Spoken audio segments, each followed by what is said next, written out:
Meu caro Halford, quando estivemos juntos pela última vez, você me fez um relato muito detalhado e interessante dos acontecimentos mais impressionantes de sua juventude, na época antes de nos conhecermos, e depois pediu que eu retribuísse com uma confidência parecida.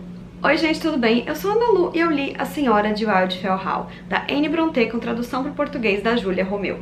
A Anne Brontë era a única das irmãs Brontë que eu ainda não conhecia. Eu já li Jane Eyre e O Morro dos Ventos Uivantes. Para ambas as leituras tem vídeo aqui no canal e são dois livros que eu amo bastante, curti cada segundo dessas leituras, então tinha muita curiosidade de conhecer então a obra da Anne.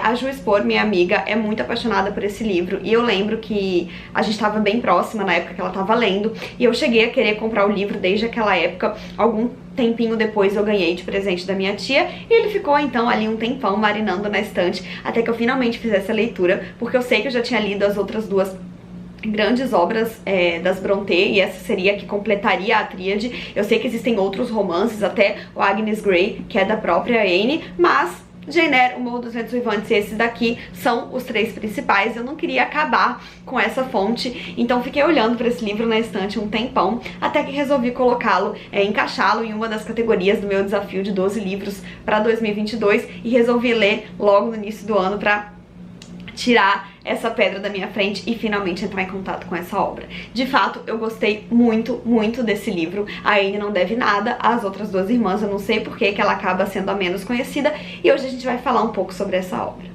Bom, esse livro foi publicado em 1848 e ele é extremamente audacioso por falar muito diretamente da condição da mulher na sociedade da época.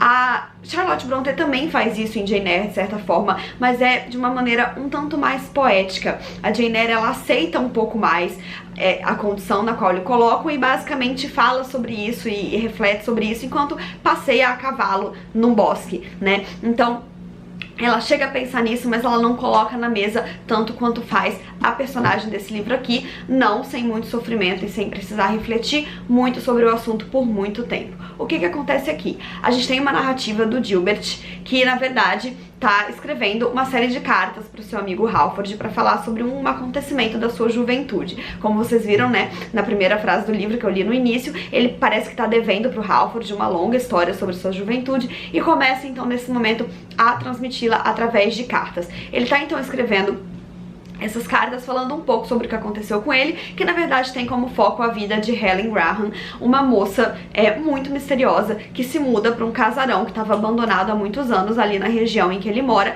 e começa a gerar muito burburinho e curiosidade. Ela chega então junto com uma espécie de governanta e uma criança de uns 7 anos, o Arthur, que rapidamente as pessoas descobrem que é o seu filho, e todo mundo deduz por conta disso que ela é viúva. Só que ela é muito pouco acessível, ela não conta nada sobre a sua vida pregressa.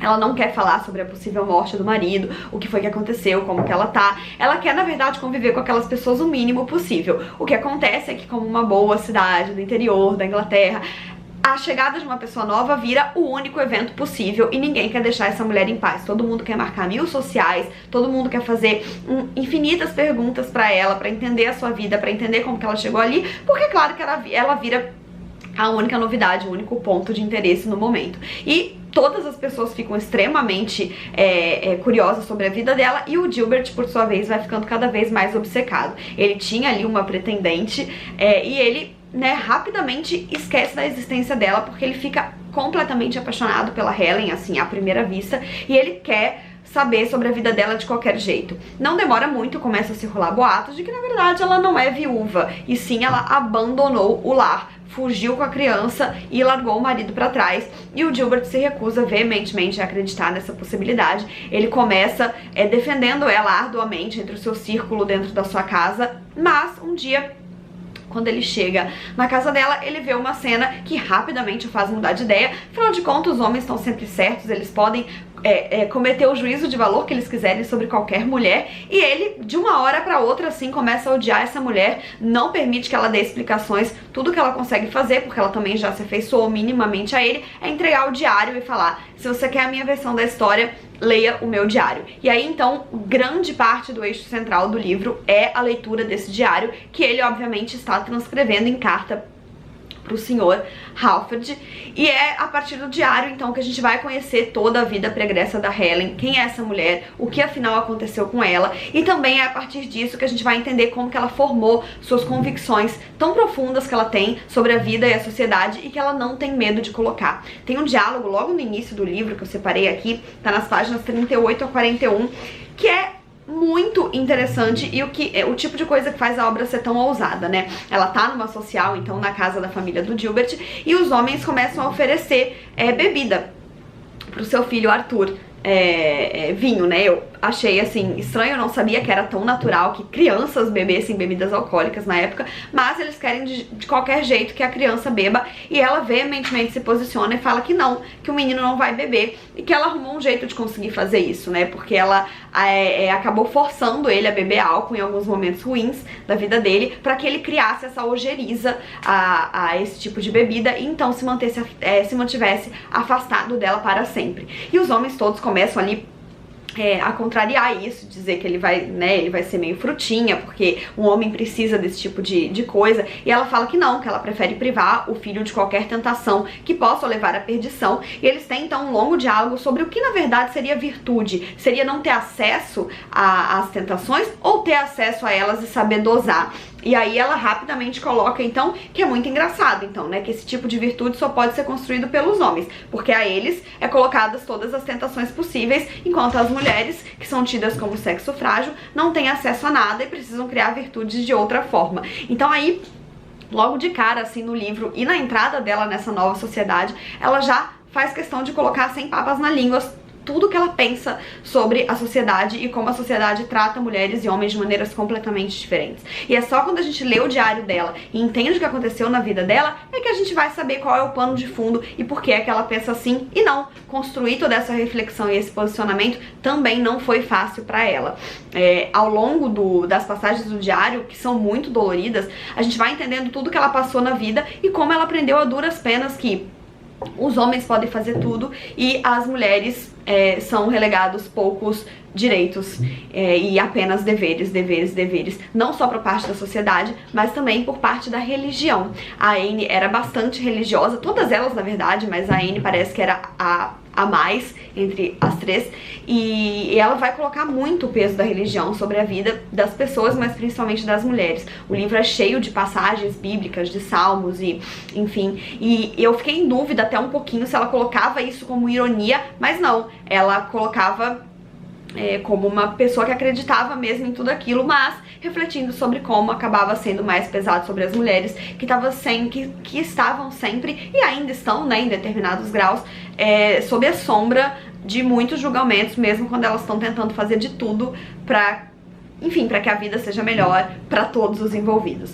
Então, enfim, não posso mais falar muito, só que eu posso dizer é que é um livro realmente muito bom e dá pra entender por que ele gerou tanto burburinho na época que ele foi lançado. Inclusive, depois da morte da Anne, a Charlotte proibiu novas edições desse livro, ela queria que ele parasse de circular, até pra proteger e zelar pela imagem, né, da irmã. A Charlotte, na verdade, ela era extremamente moralista, né, e enfim, ela acabou atrapalhando a circulação dessa obra, que algum tempo depois começou sim a voltar a circular, mas com edições censuradas e cheias de cortes, e é por isso até que nessa edição que eu tenho aqui, que é da editora Record, a gente tem escrito embaixo edição integral.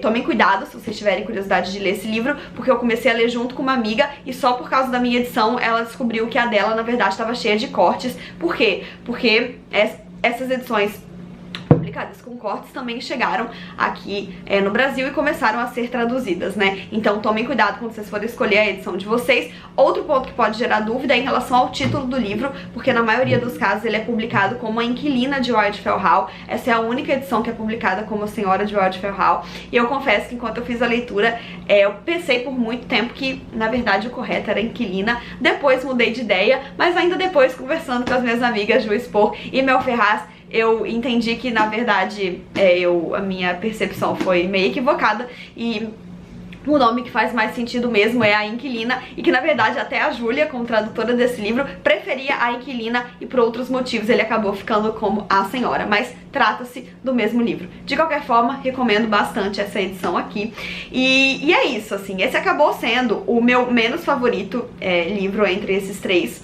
né, livros principais das Brontë, mas por um motivo muito menos em relação à história, mais relacionado à condução dela e à forma de escrita. Por quê? Como esse livro é uma carta e que por muito tempo está transcrevendo um diário, em alguns momentos ele acaba ficando um pouco lento demais, na minha opinião, assim. Eu lembro que quando eu li Jane Eyre e O Morro, foram livros que eu li numa toada, assim, do início ao fim. E nesse daqui, teve alguns momentos em que eu tava com pouca vontade de ler, porque eu achava que ele tava um tanto enrolado.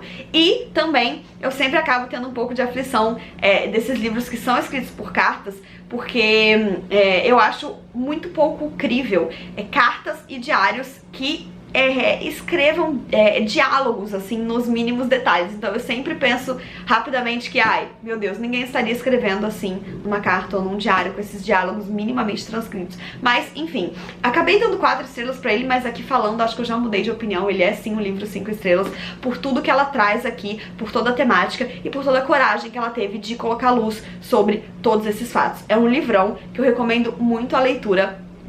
Não deixem a Anne Brontë de lado, ela merece muito ser lida e a obra é incrível. E então é isso, gente, espero que vocês tenham gostado desse vídeo. Não se esqueçam de se inscrever no canal se ainda não forem inscritos e deixarem um joinha se curtiram, porque isso ajuda muito o canal a crescer. Um beijo e até a próxima. Tchau!